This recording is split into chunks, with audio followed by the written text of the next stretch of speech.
The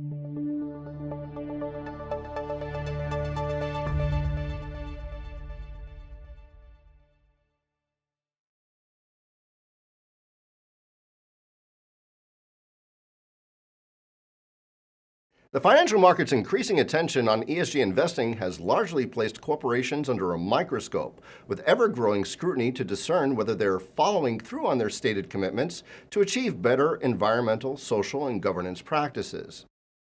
It seems many companies have historically sought to sidestep controversies and their associated potential adverse financial impacts by creating certain false perceptions about improving ESG-related issues within their operations. Some analysts have highlighted certain companies in the tobacco industry, for example, for long arguing against certain health risks caused by cigarette smoking, or chemical and oil firms for protecting the production of lead-based products in the 1960s and 1970s. Corporations that merely give the impression they are actively improving their business standards in line with ESG-related principles and the UN Sustainable Development Goals have largely received certain branding within communities whose values are pinned to environmental, social, and governance issues. For example, terms such as greenwashing, social washing, blue washing, and pink washing have arisen, along with a call within the global financial markets for higher standards of corporate accountability. But what do these terms mean, and how can companies be held accountable for their actions when the same level of generally accepted standards that apply to their financial data don't apply to their compliance with ESG? Let's take greenwashing, for example. While the term greenwashing dates back to the mid-1980s, companies that aim to mislead the public they were environmentally friendly, whether through ads or corporate branding, extends further back in history. Analysts have cited several instances of greenwashing by certain energy and fossil fuel companies throughout the past several decades, including Westinghouse's nuclear power plant ads, marketing campaigns conducted by Chevron, BP's branding colors, and more recently, Italian oil giant Eni's marketing ploy that claimed its Eni Diesel Plus had a positive impact on the environment. In fact, that firm was recently hit with a €5 million fine after Italy's advertising regulator ruled, in part, that it was particularly deceitful for Eni to use green diesel and the qualifications green and renewable to refer to the hydro-treated vegetable oil, or HVO, component of their product. The ruling stems from findings of environmental harm posed by palm oil, which is understood to be a catalyst for rainforest and wildlife destruction. Apart from the regulatory fine, any further production of diesel fuel containing palm oil has come under fire by Italian activist-led non-governmental organizations who have petitioned in the tens of thousands to halt the practice. Such negative media attention, potential activist-led regulatory reform, and financial harm are some ways in which Eni or a similar company may be held accountable for their greenwashing actions.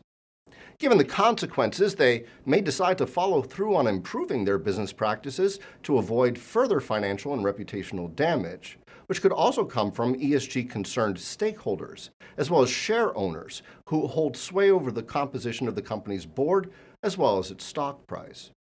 However, when conducting your due diligence, you may find that misleading business practices extend beyond the environment into other realms within ESG investing. Social washing, for example, generally refers to the deceptive marketing practice of being socially conscious when the firm falls far short of those standards it conveys.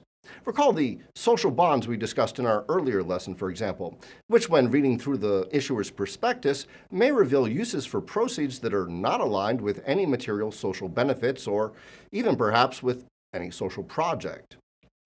Meanwhile, blue washing refers to the practice of businesses using their association with the UN Global Compact and its voluntary compliance with its 10 stated principles solely to boost their image as a proponent of ESG and the UN's SDGs, with the primary aim of diverting attention from their controversial business practices.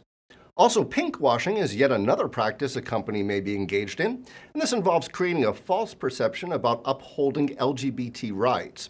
A firm, for instance, may sponsor an LGBT pride event, but fail to take any action to support or protect their own LGBT employees from harassment or discrimination against professional advancement. Against this backdrop, while the use of big data in conducting fundamental analysis may help expose greenwashing, social washing, pinkwashing, and other forms of potentially deceptive ESG-related practices, holding companies accountable to those ESG standards adds another layer of action. And this may come from concerned stakeholders, share owners, activist engagement, as well as other forms of financial and reputational damage, such as regulatory fines and negative media attention. Moreover, many corporations appear to be growing increasingly aware of the values of the millennial generation, who, according to a recent study by Ernst & Young, account for the vast majority of those who cite ESG as a central goal in their investment plans. Ernst & Young states that as millennials begin to engage with wealth and asset managers, they will continue to disrupt the industry due to their sizable population, inheritable wealth, and preference for digital channels of communication. They add that firms must mobilize quickly to develop the capabilities and products needed to support the likely surge of this generation through sustainable investing. Given the growth of ESG investing, it is likely firms have an increasing motivation to shun these false perceptions and commit to greater standards of internal accountability. In the meantime, it's now time to say congratulations. You've just finished our introductory course on ESG investing. We hope you enjoyed the lessons and that you'll visit other courses on Traders Academy to help you improve your understanding of the tools and capabilities of IBKR's Trader Workstation. And look for other ESG-related commentary on Traders Insight and through our webinar presentations. I'm Stephen Levine for Interactive Brokers.